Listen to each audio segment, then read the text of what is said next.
अगर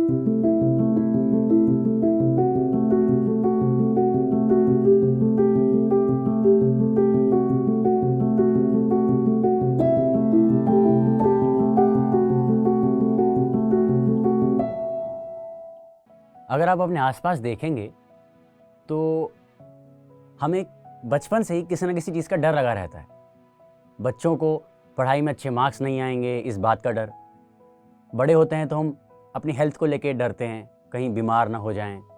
अपनों को खो ना दें इस बात का डर, मृत्यु, डेथ का डर। हम सक्सेसफुल होंगे या नहीं इस बात का कदम कदम पर डर लगा रहता है। पर जब इस डर की जगह हम भरोसे को दे दें, फेथ को दे दें, तब क्या करिश्मा होता है, क्या जादू होता है, आज हम इसके ऊपर चर्चा करेंगे। स्वागत है आपका आपके फेवरेट शो मेरी कलम में। आज हम जो किताब आपके लिए लेकर आए हैं उस किताब का नाम है keep the faith drop the fear, और इसकी लेखिका सुमन चावला मैम हमारे साथ हैं। बहुत बहुत स्वागत है मैम। बहुत बहुत धन्यवाद मुझे यहाँ पे आज आमंत्रित करने के लिए।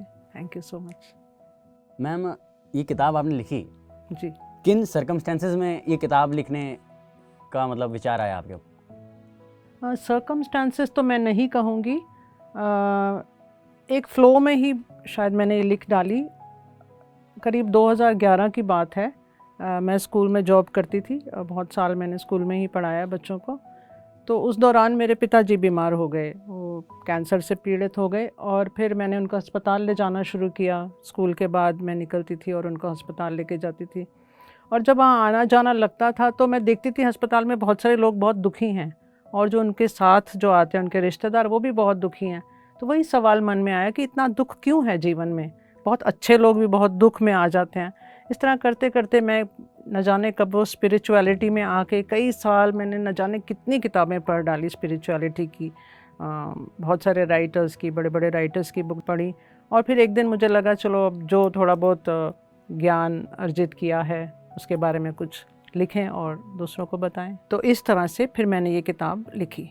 मैम, अगर हम टाइटल की बात करें तो keep the faith drop the fear, ये फेथ यानी भरोसा होता क्या है, फियर यानी डर भय होता क्या है, क्या इन दोनों इमोशंस में कोई सिमिलैरिटी या डिफरेंस है तो क्या? ये टाइटल इसलिए मेरे जहन में आया क्योंकि जिस साल मैंने ये किताब लिखी वो ऐसा साल था जो जिसने पूरी दुनिया को इम्पैक्ट किया। वो 2020 था, जब पैंडेमिक अपनी पीक पे था, और उस साल चारों तरफ आप तो जानते ही हैं हाहाकार मचा हुआ था, और सबके दिल में फियर, डर बहुत ज़्यादा था। और जब हम ध्यान में आते हैं और हम स्पिरिचुअलिटी में आते हैं तो हम जानते हैं कि जो सबसे लो वाइब्रेशन जो होती है वो फियर की होती है, और जब आप फियर में रहते हैं तो आप कहीं आगे नहीं बढ़ सकते, आपके जीवन में कुछ भी अच्छा नहीं हो सकता, जो है वही बुरा ही होता चला जाएगा। अगर आप फेथ रखते हैं तो इसका उल्टा होगा, आपके जीवन में बहुत कुछ अच्छा होगा क्योंकि आपको खुद पे विश्वास है। तो इस प्रकार फिर ये नाम रखा मैंने।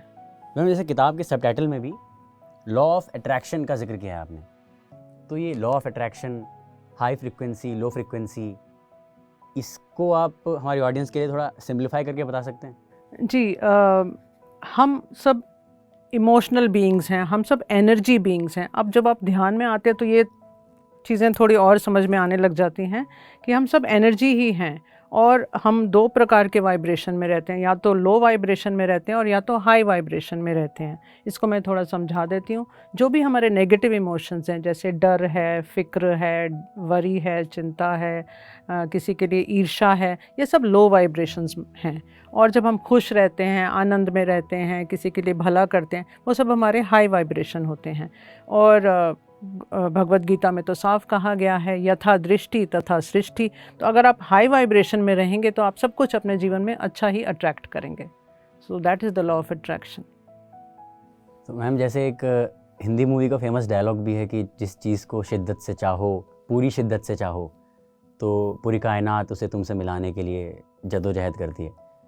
तो ये शिद्दत से चाहना क्या है, और क्या कायनात, ये यूनिवर्स सच में कॉन्स्पायर करता है? इसमें कोई डाउट नहीं है, इसमें कोई सवाल ही नहीं है। इसको बहुत सारे लोगों ने, यानी कि जितने भी दुनिया के अचीवर्स हैं, उन्होंने जो कुछ भी पाया है वो इसी के द्वारा पाया है। उन्होंने बहुत शिद्दत से किसी चीज़ को मांगा है, चाहा है, और जब आप अपने पूरे सेंसेस से, पूरे शिद्दत से, पूरे मन से किसी चीज़ को चाहते हैं तो कोई वजह नहीं रह जाती कि आपको वो चीज़ ना मिले। और आप ये खुद भी अपने जीवन में एक्सपेरिमेंट कर सकते हैं, बशर्ते वो चीज़ की चाहत पूरी होनी चाहिए, पैशन होना चाहिए आपके मन में कि हाँ मुझे ये ज़रूर चाहिए, तो वह ज़रूर आपको मिलेगी। तो मैम ये जो पूरी शिद्दत से चाहने की बात है, तो इसमें विजुअलाइजेशन टेक्निक्स भी हैं, मैनिफेस्ट कैसे करना है किसी चीज़ को, अनमैनिफेस्टेड फॉर्म्स को, हमारी डिज़ायर्स को मैनिफेस्टेड रियलिटी कैसे बनाना है। तो विजुअलाइजेशन टेक्निक्स में आपने सेंसेस का यूज़ करने की बात की है, तो सेंसेस का यूज़ करके कैसे हम चीज़ों को विजुअलाइज कर सकते हैं ताकि वो मैनिफेस्ट हो सकें। जी, अगर मैं कुछ 2-3 वर्ल्ड के अचीवर्स की बात करूं, जैसे आपने जिम कैरी का नाम सुना होगा, तो उन्होंने जब वो एक बहुत बड़े सुपरस्टार बने थे उसके कुछ महीने पहले, जब वो उनका कुछ भी नाम नहीं था, तो उन्हें एक बहुत बड़ा चेक अपने नाम लिख दिया था और उसको अपने वॉलेट में रखते थे और हर रोज़ सुबह उसको देख के पढ़ते थे। ये एक एग्जाम्पल है, और उसके बाद उनकी सक्सेस स्टोरी तो दुनिया ही जानती है। इसी प्रकार आपने जैक निकलॉस का नाम सुना होगा, कितने न जाने कितने टाइम गोल्फ चैम्पियनशिप उन्होंने जीती है। एंड वो कहते हैं कि मैंने हर बार अपने गोल्फ को स्विंग करते हुए अपने आँखों में, अपनी विजुअलाइजेशन में देखा है। तो जब गोल्फ की बॉल डालता हूँ तो मुझे पूरी तरह से मालूम होता है कि मेरी बॉल उसके भीतर ही जाएगी। या रिसेंटली मैं एक इंटरव्यू सुन रही थी शाहरुख खान का, अब उनको तो कौन नहीं जानता। तो वो शाहरुख खान कहते हैं कि पिछले 25 साल से हर रोज़ सुबह मैं उठ के कहता हूँ आई एम द बेस्ट, और फिर I am the best in the world. तो ये सब विजुअलाइजेशन की टेक्निक्स ही हैं। अब इसके लिए हमें अपने सारे सेंसेस का यूज़ करना बहुत ज़रूरी है, नहीं तो आपको रिजल्ट्स नहीं आएंगे। सारे सेंसेस का मतलब यानी कि जब आप आंख बंद करके कुछ विजुअलाइज करते हैं तो आपको वो चीज़ बहुत सुंदर रंगों में दिखनी चाहिए, बहुत क्लियरली आपको 3D इफ़ेक्ट में दिखनी चाहिए। जब आप उसके बारे में कानों से सुनते हैं आपने भीतर जाके आँख बंद करके, तो आपको जैसे वो माँ की लोरी की आवाज़ आती है वो भी सुनाई पड़नी चाहिए आपको, जैसे एक रिवर की आवाज़ होती है या बर्ड्स की आवाज़ होती है या फोक एंड नाइफ की टिंगलिंग की आवाज़ होती है। ये सब कान में आपको आवाज़ें सुननी चाहिए, जो चीज़ आपको चाहिए उससे रिलेटेड। इसके अलावा अगर आप सुगंध की बात करें तो आपको फूलों की खुशबू आनी चाहिए, आपको किसी की परफ्यूम की खुशबू आनी चाहिए। और अगर हम स्वाद की बात करें तो माँ के हाथ के खाने का स्वाद आपको आना चाहिए। यानी जो भी आप चाहते हैं उसको आपको पूरी सेंसेस से आपको विजुअलाइज करना है, पूरी शिद्दत से यूनिवर्स से मांगना है। उसके अलावा आपको यूनिवर्स की भाषा आनी चाहिए। जैसे कि अगर मैं फ्रांस जाऊं और मुझे फ़्रेंच नहीं आती तो मेरे को बहुत परेशानी होगी वहाँ के लोगों से बात करने में, लेकिन अगर मैं फ़्रेंच जानती होंगी तो मैं हर एक से बहुत प्यार से और बहुत अच्छे से बात कर सकती हूँ और मुझे वो चीज़ मिल सकती है। इसी तरह से यूनिवर्स की भाषा भी तो हमें आनी चाहिए ना। अब यूनिवर्स की क्या भाषा है, अब ये तो ध्यानी ही जानते हैं कि जब हम भीतर चले जाते हैं तो हम यूनिवर्स से एक कनेक्ट बना लेते हैं, एक वननेस में आ जाते हैं। तो वो चीज़ हमें ना मिले इसका तो कोई वजह ही नहीं है, फिर कुछ वजह रह ही नहीं जाती है। तो मैम जैसे आपने ध्यानी मेडिटेटर होने का जिक्र किया, मेडिटेशन से या अपने लिए टाइम निकालते हैं जब, तो आपने किताब में जापानीज़ कॉन्सेप्ट जो ज़ेन है उसका भी जिक्र किया है। इंग्लिश में मेडिटेशन कहते हैं, हिंदी में ध्यान। ये मैनिफेस्टेशन के लॉ में इसमें कैसे हेल्प करता है? मेडिटेशन और मैनिफेस्टेशन का वो हिंदी में कहते हैं ना, चोली दामन का साथ है। अगर आप मेडिटेटर नहीं हैं, यानी कि जब आप भीतर नहीं जाते, आप खुद के साथ नहीं जुड़ते, आप अपनी आत्मा के साथ, अपने अंतरंग के साथ नहीं जुड़ते, तो आप मैनिफेस्ट नहीं कर सकते, क्योंकि आप फिर यूनिवर्स की भाषा ही नहीं जानेंगे।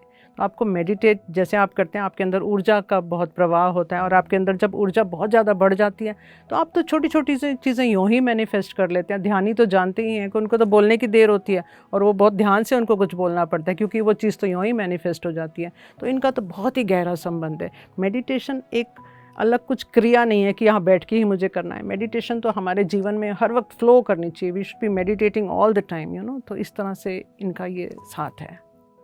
मैम एक जगह आपने सबकॉन्शियस में डेटा की स्टोर होने की बात की है, तो मुझे एक चीज़ याद आती है कि बचपन में जब मुझे हिचकी आती थी तो पापा कहते थे तूने मेरी घड़ी ली थी, घड़ी ढूंढ कहाँ पे है।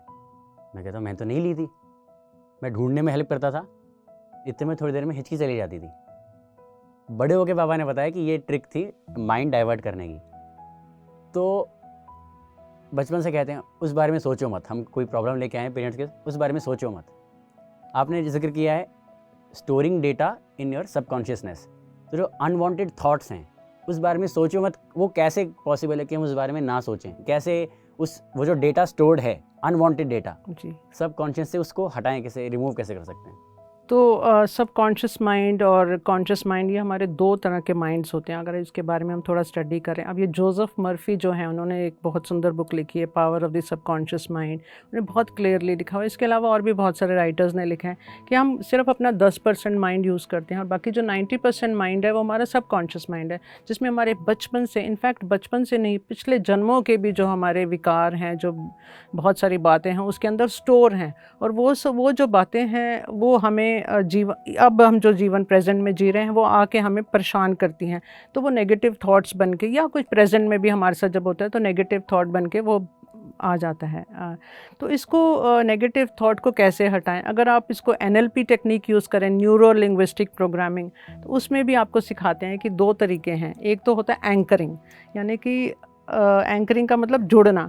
तो जब आपके मन में कुछ नेगेटिव विचार आ रहा है, उस समय आप कुछ ऐसा सोचें जो आपको जीवन में सबसे ज़्यादा, वो वाला मोमेंट सोचें जब आप बहुत ज़्यादा खुश थे, यानी जब आपका कोई रिज़ल्ट आया हो या आपका कुछ बहुत ही अच्छा खुशखबरी आई हो, या तो उसके बारे में सोचें। एक तो ये तरीका है। दूसरा तरीका है कि आप जब आपके माइंड में नेगेटिव विचार आता है तो आप घर से निकल जाइए, जस्ट स्टार्ट मूविंग, वॉक करिए कहीं पे और चले जाइए।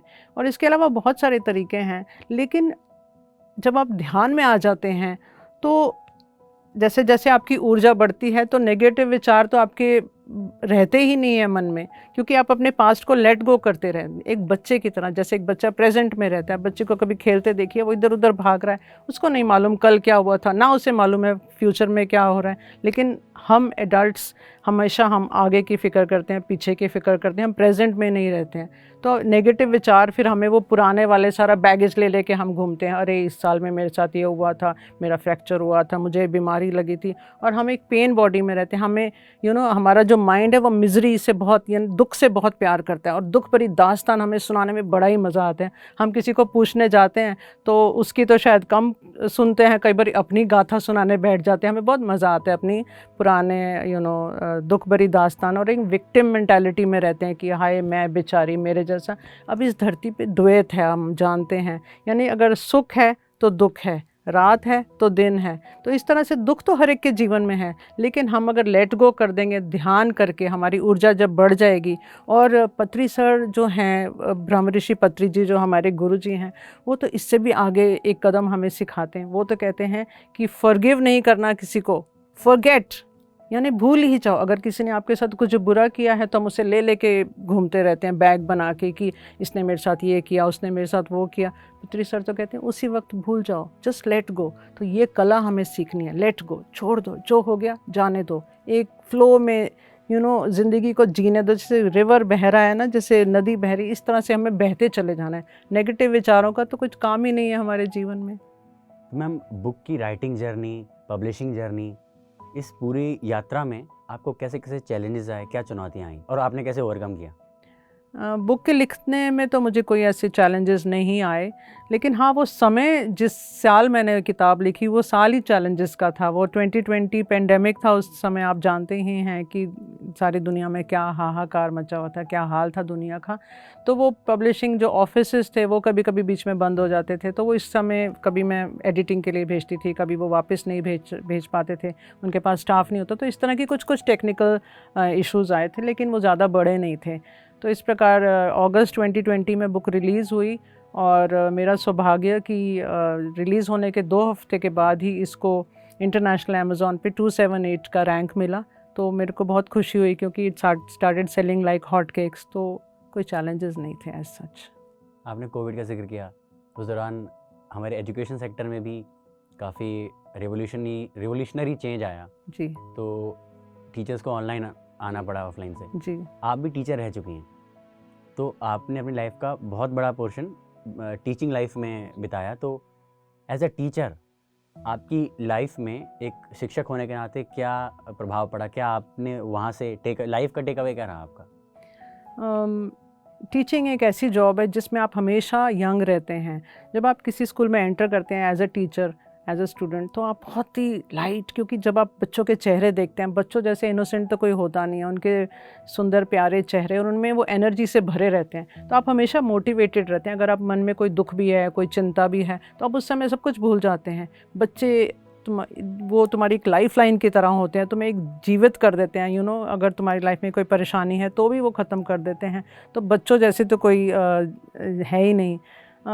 लेकिन हाँ, ये मैं ज़रूर कहूँगी कि पेरेंट्स का रोल बहुत इम्पॉर्टेंट है बच्चों के जीवन में, क्योंकि आजकल मटीरियलिज़म जिसे कहते हैं ना, कि लोग चीज़ों की तरफ बहुत भाग रहे हैं, तो सक्सेस को सामान के साथ, पैसे के साथ इक्वेट कर दिया जाता है, इसके अलावा और कुछ नहीं। हालांकि हम एक ऐसे देश में रहते हैं जो एक स्पिरिचुअलिटी का हब है, जहाँ पे हमारे सारे ग्रंथ इतना सुंदर ज्ञान देते हैं, लेकिन उसकी तरफ रुझाव नहीं है।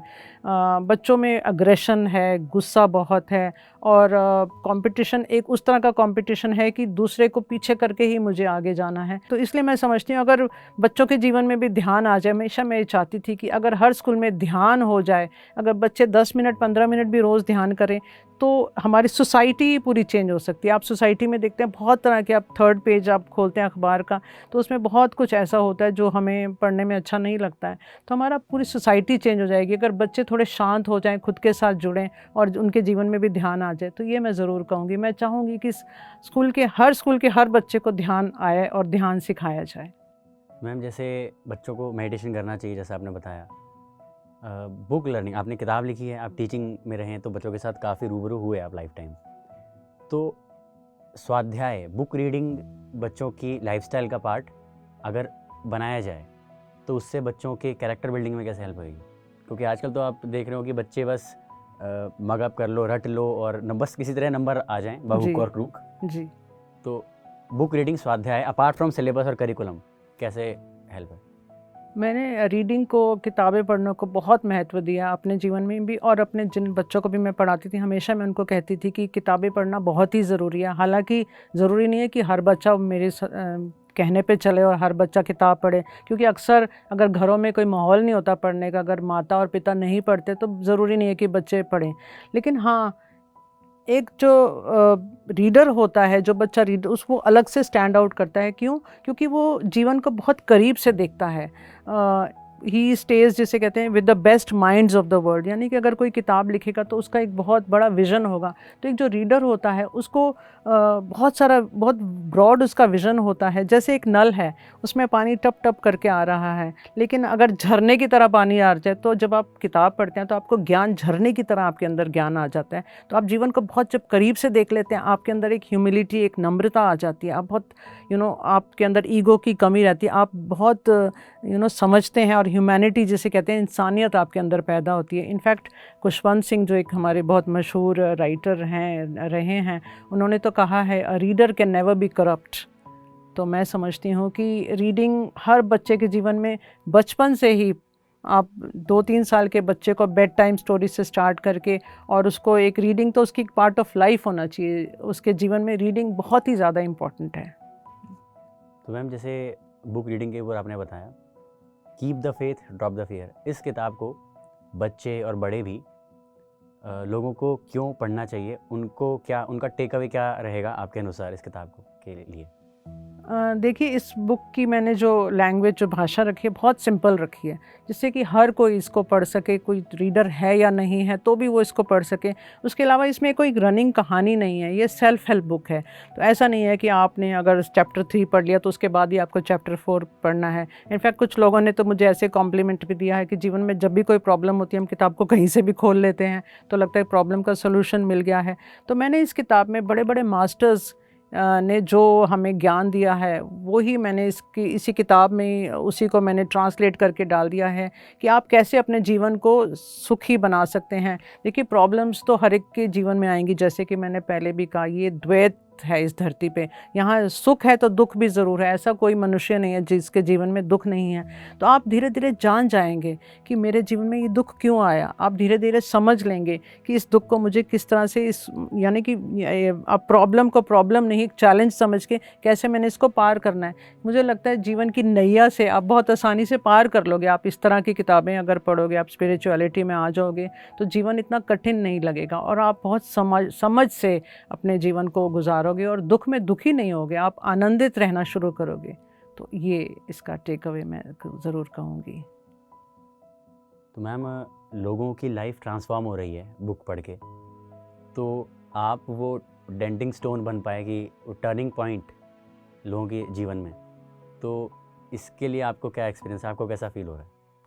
बहुत बड़ी बात कही। मैं बहुत हम्बल्ड हूँ, मैं इस लायक नहीं हूँ कि बहुत ज़्यादा, लेकिन हाँ, अगर मेरे किताब इस लिखने से और किसी के पढ़ने से जीवन में, किसी के जीवन में थोड़ा भी परिवर्तन आता है तो मुझे बहुत खुशी है। मुझे लगता है हाँ, मैंने कंट्रीब्यूट कर लिया, क्योंकि हमारे जीवन का पर्पस ही यही होना चाहिए कि हम सिर्फ अपने लिए ना जिएं, एक दूसरों के लिए जिएं। और जब मैं ये किताब लिख रही थी तब भी मेरे मन में आया था कि इतना जब मैंने ज्ञान थोड़ा बहुत ओशन में से एक आध बूंद, दो तीन बूंदें उठा ली हैं, तो मैं उसको शेयर करूँ, अर्जित करूँ दूसरों के साथ, यानी जिससे कि दूसरे लोग भी इससे लाभ उठा सकें।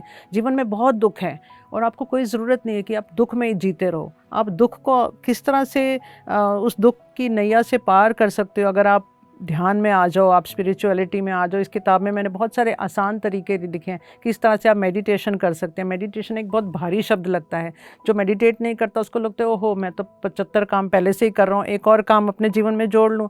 लेकिन आप ये किताब पढ़ने के बाद समझ जाएंगे मेडिटेशन कोई काम नहीं है। इनफैक्ट मेडिटेशन तो इसका मतलब है कि कुछ करना ही नहीं है।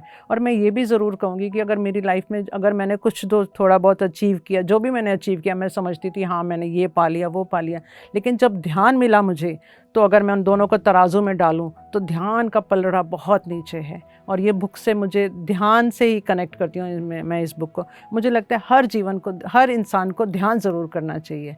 तो यही मैं कहना चाहूँगी। मैम, जैसे आपने परोपकार की बात की, तो कि हमें लोगों से साझा करना चाहिए, उनको लाइफ में लोगों को भी कुछ मिले, उन कुछ टेक अवे रहे उनका। जी। तो पत्री जी कहते हैं कि सबसे बड़ा दान ज्ञान का दान है। तो बुक्स, अभी हम स्वाध्याय पे बात कर रहे थे, बुक्स पे बात कर रहे थे, तो आपके फेवरेट ऑथर्स या बुक्स, या फिर इस सब्जेक्ट के ऊपर वो ऑथर्स या बुक्स जो हमारे दर्शकों को पढ़नी चाहिए, तो वो प्लीज़ रिकमेंड कीजिए। बहुत मुश्किल सवाल कर लिया आपने, क्योंकि एक दो ऑथर्स मैं नहीं कह सकती, क्योंकि मैंने बहुत सारे मास्टर्स पढ़े, बहुत बड़े बड़े मास्टर्स हैं जिन्होंने बहुत सारी किताबें लिखी हैं। उसके अलावा बहुत सारे ध्यानी भी हैं, छोटे छोटे गांव में, छोटे छोटे शहरों में। अभी तो हम जूम पे जुड़ते हैं तो हम जानते हैं उनको, जिनके पास बहुत सारा ज्ञान है और उन्होंने बाहर से नहीं, अपने भीतर से ही ध्यान करके हमारे भीतर ही, हमारे कण कण में ज्ञान है वो ले लेते हैं। तो फिर भी मैं ये ज़रूर कहूँगी कि अगर आप ने कभी कुछ किताब पढ़ी नहीं है, आपको कोई आदत नहीं है किताब पढ़ने की, तो आप सबसे पहले आप ये रोंडा बायरन की द मैजिक या द सीक्रेट से स्टार्ट कर सकते हैं, जो कि काफ़ी आसान किताबें हैं। इससे आपको धीरे धीरे लॉ ऑफ अट्रैक्शन, स्पिरिचुअलिटी के बारे में समझ में आना शुरू हो जाएगा। इसके अलावा जोसेफ मर्फी ने बहुत सुंदर एक किताब लिखी है, पावर ऑफ सबकॉन्शियस माइंड, आप वो पढ़ सकते हैं। अगर आप पहले से ध्यान करते हैं, आप स्पिरिचुअलिटी में पहले से हैं और या आप रीडर हैं, तो ओशो तो मेरे फेवरेट ही हैं। हिनसिंग मिंग, उनकी एक बहुत ही सुंदर किताब है। वो किताब ऐसे लगता है कहीं से भी आप खोल लो, मैं तो उसको अंडरलाइन कर करके पढ़ती हूँ और उसके काफ़ी सारे नोट्स भी मेरे हर किताब के शुरू में बने होते हैं। तो उसमें वो बिल्कुल जैसे एक वो शब्द, एक लाइन बोलते हैं कि if my clothes are dirty that doesn't mean I am dirty, if I change my clothes that means I don't really change my self. तो इस तरह से वो सारा ज्ञान हमें बहुत आसानी से अपने सिंपल शब्दों में सिखा देते हैं। इसके अलावा एक कनाडा के मास्टर हैं एकार्ट टोल, उनकी बुक है द पावर ऑफ नाउ, वो भी मेरी काफ़ी फेवरेट बुक है। निसर्ग दत्ता महाराज जो महाराष्ट्र के हैं, 1981 में उन्होंने अपना शरीर भी छोड़ दिया था, उन्होंने किताब लिखी आई एम दैट। इस तरह से और भी बहुत सारी किताबें हैं। तो शायद ये कुछ किताबों के नाम मैंने आपके सामने रखे हैं। और एक लाइफ चेंजिंग बुक जो हर ध्यानी को, मैं तो समझती हूँ हर एक इंसान को पढ़नी चाहिए, जो ध्यान की दुनिया की एक बहुत ही खूबसूरत किताब है, परमहंस योगानंद जी की ऑटोबायोग्राफी ऑफ अ योगी। मेरे हाथ यों नमन करते हैं उनको, इतने बड़े बड़े मास्टर्स हमें उनके रूबरू हुए, यानी कि हमने उनकी किताबें पढ़ी, उनके द्वारा हमने इतना सारा ज्ञान अर्जित किया। हमेशा उनका धन्यवाद। ये सब किताबें आपको ज़रूर पढ़नी चाहिए। बहुत बहुत धन्यवाद मैम, आप हमारे साथ जुड़ी और आपने बहुत ही अनमोल ज्ञान साझा किया। बहुत अच्छी बुक रिकमेंडेशंस थी, तो उस सब के लिए बहुत बहुत थैंक यू मैम। बहुत बहुत धन्यवाद मुझे यहाँ आज आमंत्रित करने के लिए। मुझे लगता है मैंने आज ही बहुत कुछ यहाँ से सीख लिया है और मैं ब्रह्म ऋषि पत्री जी को बहुत बहुत धन्यवाद देना चाहती हूँ, जिनकी वजह से हम आज ध्यान में आए और ध्यान मार्ग में हम आगे चल रहे हैं। बहुत बहुत धन्यवाद। Thank you so much. तो जैसे आजकल आप ऑनलाइन एड्स भी बहुत देखते होंगे, NLP ट्रेनर्स की, मैनिफेस्टेशन कोचेस की, लॉ ऑफ अट्रैक्शन की वर्कशॉप्स होती हैं, उन सभी उस सिलेबस, उस नॉलेज का निचोड़ इस किताब में मेंशन्ड है, keep the faith, drop the fear. तो ज़रूर ये किताब पढ़िएगा और फेथ रखिए अपने ऊपर, अपने फियर्स पे विजय पाने के लिए। अगर आप ये एपिसोड टीवी पे देख रहे हैं तो PM से हिंदी को YouTube पर ज़रूर सब्सक्राइब कीजिए। अगर YouTube पर देख रहे हैं तो PM से हिंदी को दूसरे सोशल मीडिया हैंडल्स पर ज़रूर फॉलो कीजिए। देखते रहिए PM से हिंदी। PMC हिंदी, बदले जीवन, बदले